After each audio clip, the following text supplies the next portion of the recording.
In the 5th century AD, Britain was a chaotic place.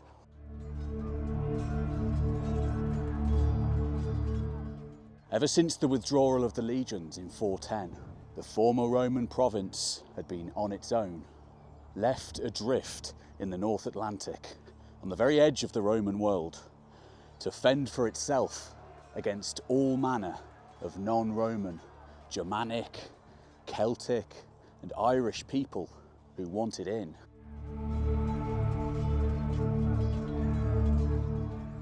In the distant past, at the time when the Romans had first conquered Britain in the 1st century AD, the Britons had been powerful and warlike, split into many nations across the island.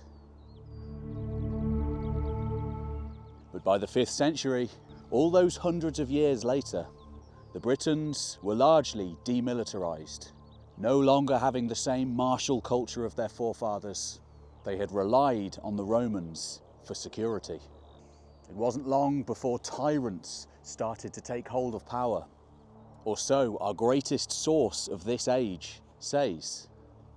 His name was Gildas, and during this epoch-defining era of vicious battles and warfare, when the Romano-British populace saw themselves apparently enslaved by these newcomers from across the sea to the east, he also gives us record of one all-important battle fought in that murky twilight of the post-Roman age. Of course, it was the Battle of Mons Badonicus.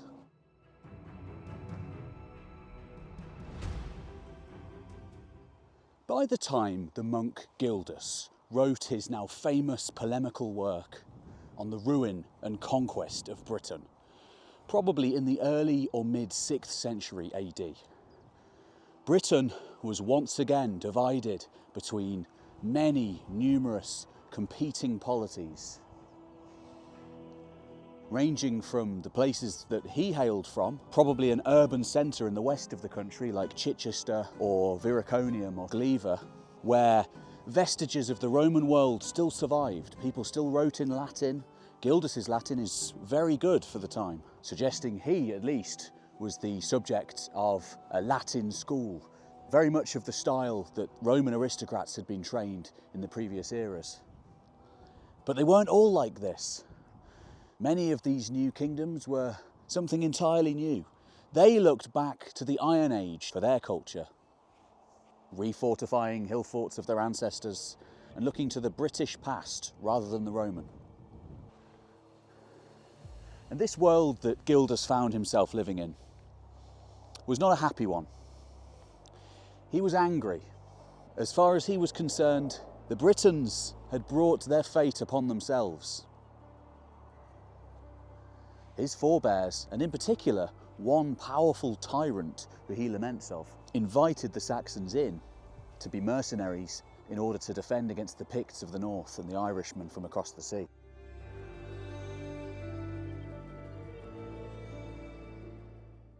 But according to Gildas, there was one moment of greatness in all those days. At some point after the initial invasions from across the sea, the so-called rebellion of the Saxon mercenaries who overthrew their masters in order to carve lands out of their own, one powerful individual led a force to push the Saxons back. And this defeat was so punishing for the Saxons that for 50 years, for an entire generation, they invaded no more.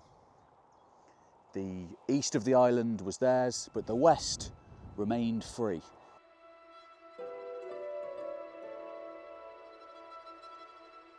Gildas doesn't name who was in charge at this battle, but it is in later centuries that the likes of Nennius in the 9th century AD give us his name. And who was he? King Arthur.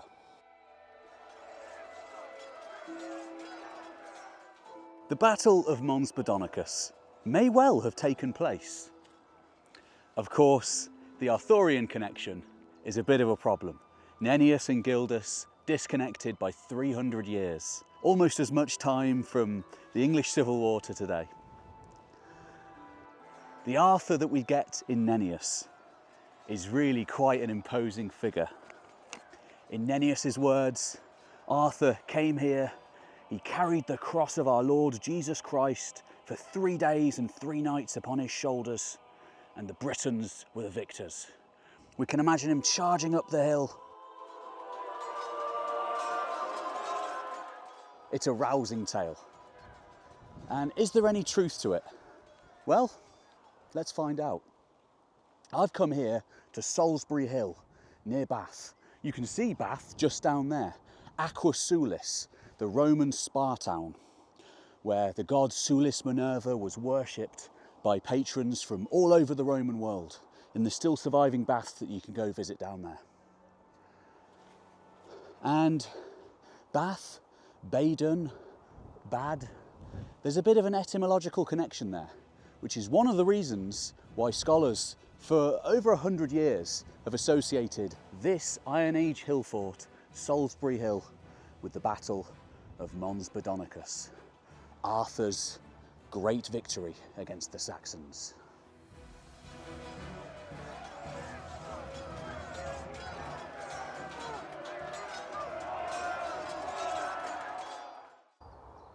If you've never been to a hill fort, in Britain, Ireland, or the continent for that matter, I highly recommend doing so.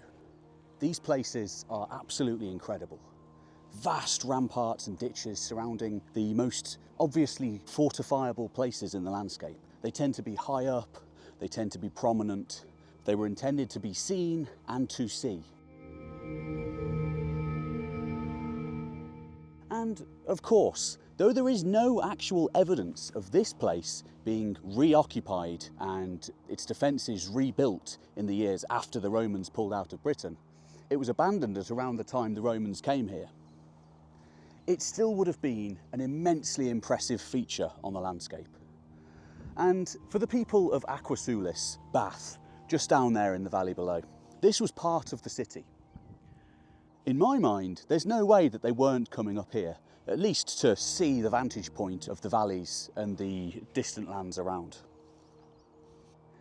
And in the mid to late 5th century AD, this place was on the borderlands. To the west, Romano-British kingdoms. To the east, Saxon warlords on the warpath. And for as long as this place has been investigated by historians and archaeologists, they have seen it as a really good candidate for the Battle of Mons Badonicus, the Battle of Mount Baden. Whether this was Baden, I can't say for sure, but it's certainly an impressive place. And for an invading army, this would be a good place to either take or to hold off against the enemy. This could have been a choke point where the roads coming in from the east landed. It's a very atmospheric place today.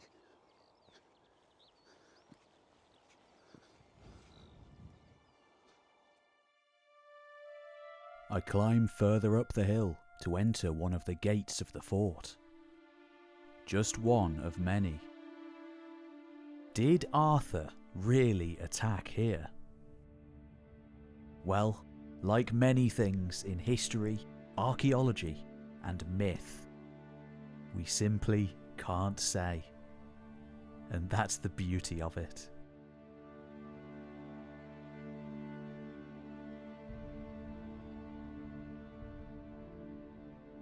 I'm not saying that King Arthur of the Holy Grail came here and fought against the Saxons. Unfortunately, that is a fiction. But what a fiction it was. By the time of the 12th century AD, when Geoffrey of Monmouth penned his version of the Arthurian tales, based heavily on Nennius and Gildas, Arthur became the most powerful, the most influential, the most loved hero figure, not just in Britain, but across the continent, taking on entirely new meanings in this age of the Crusades, being against the Saracens rather than the Saxons. So we need to throw away any kind of image of Arthur as a high medieval king with a knightly retinue, going out, doing good deeds, searching for the Holy Grail with Lancelot and Galahad.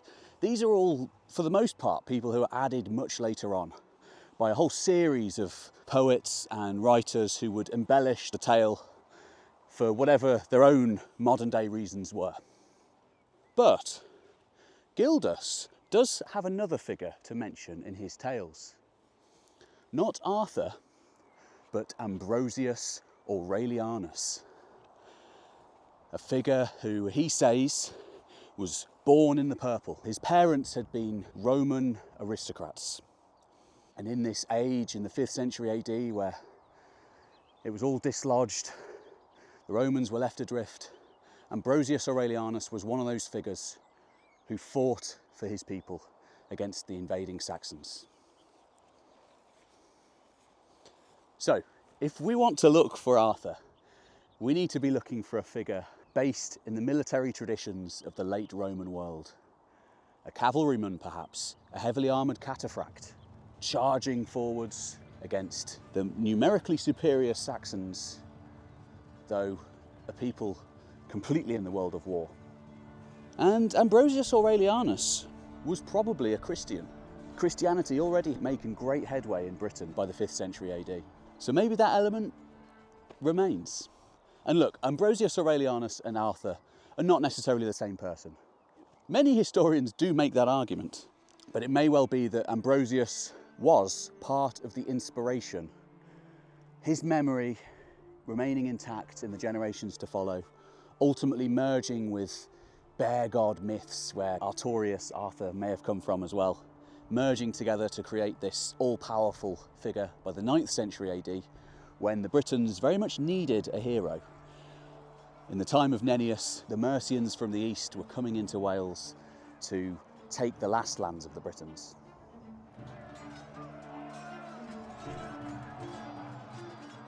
And then only later it gets more confusing when Arthur is adopted by the English, the very people who, in legend, he fought against.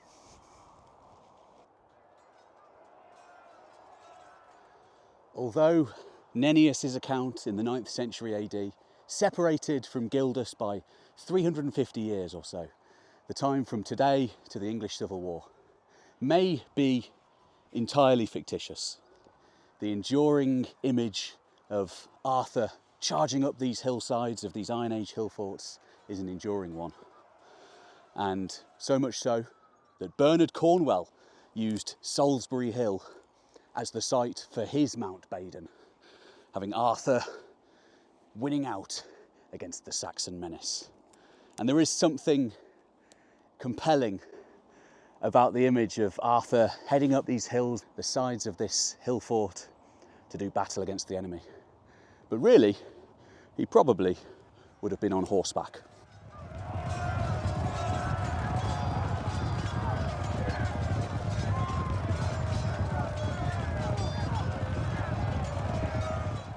So I'm up on the ramparts now, and the view is magnificent, stretching out to the Avon Valley, and I'm sure over on the other side, intense views as well. Not to mention the view, there is also a whole nexus of Roman roads that coalesce here. So even in the years after the Roman Empire collapsed, roads continued in use for hundreds of years.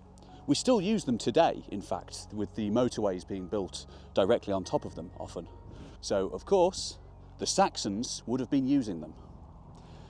And if they followed the road from the east, where would it take them but all the way here?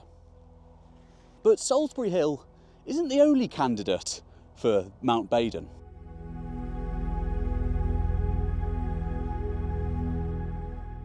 Partly because of the allure of its semi-mythic associations in the mysterious 5th and 6th centuries AD. And also partly because of the Victorian fascination with King Arthur himself. The Battle of Mount Baden is possibly one of the most sought after locations in the entire history of archaeology and antiquarianism in Britain. And no serious archaeologist today would go out and say that they were looking for Mount Baden. It's a shame, in my opinion. We don't really have the Schliemans and the Leslie Alcocks anymore. Leslie Alcock, of course, being the guy who looked for Camelot and sort of found it at Cadbury Castle, which is one of the most incredible archaeological sites of this whole era. Now that does have in my opinion, the best example of post-Roman defences of the 5th century AD, contemporary with Mount Baden, if Gildas is to be believed. But nevertheless, in the early 1900s and the late 1800s, a whole slew of investigators did their best to find Mons Badonicus, coming here and a number of other sites all over the country, searching for the etymological roots of place names as well as evidence from that time, although their interpretations are often strange and bizarre by today's standards. People could just sort of get into archaeology as a passion and then just go with it and make up what they found a lot of the time. So let's talk about the other locations. Another great candidate is Badbury Rings in Dorset. Again, like Salisbury, situated by main Roman roads, as well as Roman settlements and possible post-Roman settlements too in that area. It's further to the west from here, but it still lines up with the narrative of Gildas.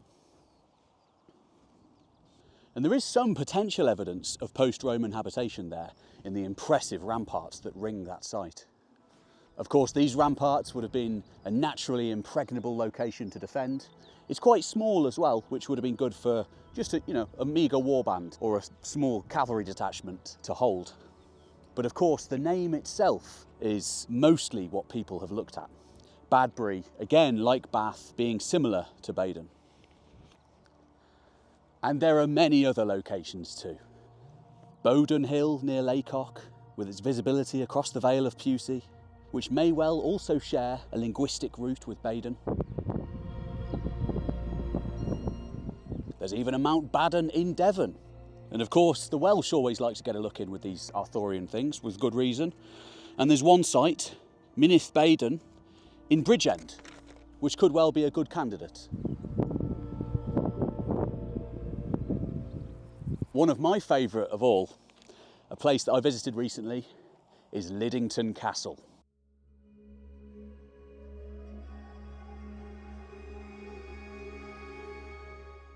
Not far from the great white horse cut into the side of a hill so many hundreds of years ago.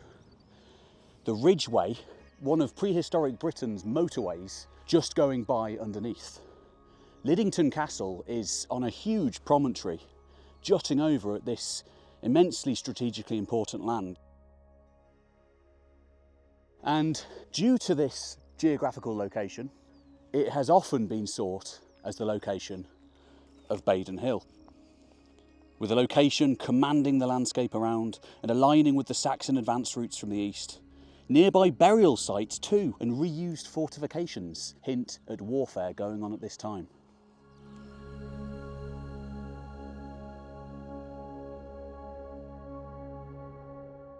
So, did Arthur and his soldiers rampage across this hilltop to attack their Saxon foes?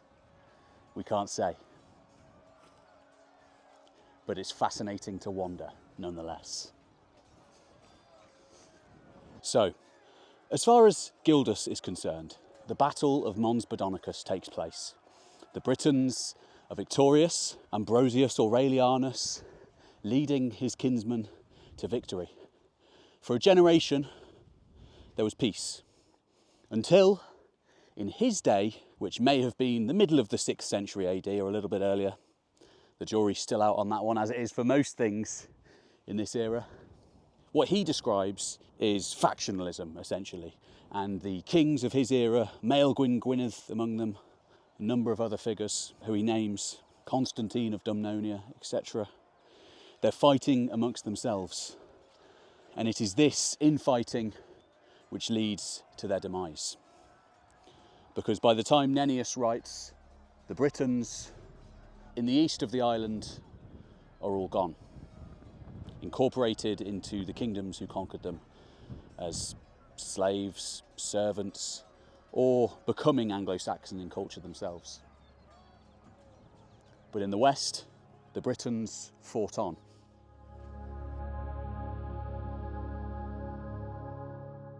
And it is this time when we get our first definitive mention of Arthur. He is mentioned in the Gododin, a poem of the 7th centuries AD.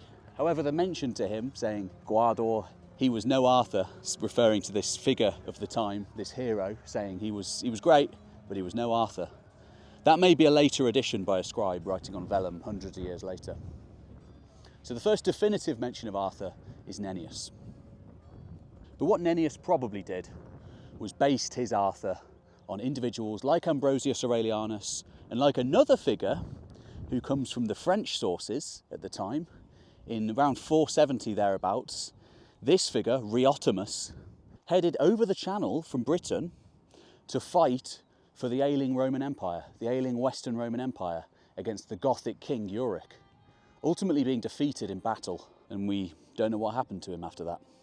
But it's an interesting thing to remember that though Arthur's tales in Geoffrey of Monmouth of going over to the continent and fighting this war in Europe against Rome, though that seems outlandish and far-fetched, Arthur may well have been based on a figure who did a similar kind of thing, though he was fighting with the Romans against the Goths. So what do you think? Where do you think the Battle of Mons Badonicus took place? Did Arthur, or even Ambrosius Aurelianus, really charge up this hillside, killing hundreds of Saxons as he went? Or is it entirely a myth? I hope I've demonstrated that the Battle of Mons Badonicus is almost entirely historical rather than myth. Arthur himself, not so much. But the Battle of Mons Badonicus, very likely, in my opinion, did take place. Gildas had no reason to lie. He was writing for the contemporary people of his age. And it wouldn't have made any sense if he just made up a battle that had happened in the year of his birth.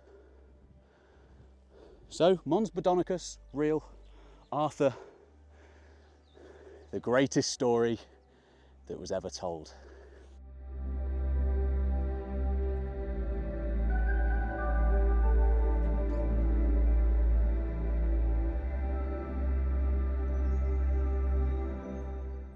Well, it's now time for a delicious chicken tikka sandwich and a nice can of coffee. Got into these in Japan, in the vending machines. Absolutely incredible. So, if you've enjoyed this video, give it a like and a subscribe. And why not share it with a like-minded history friend?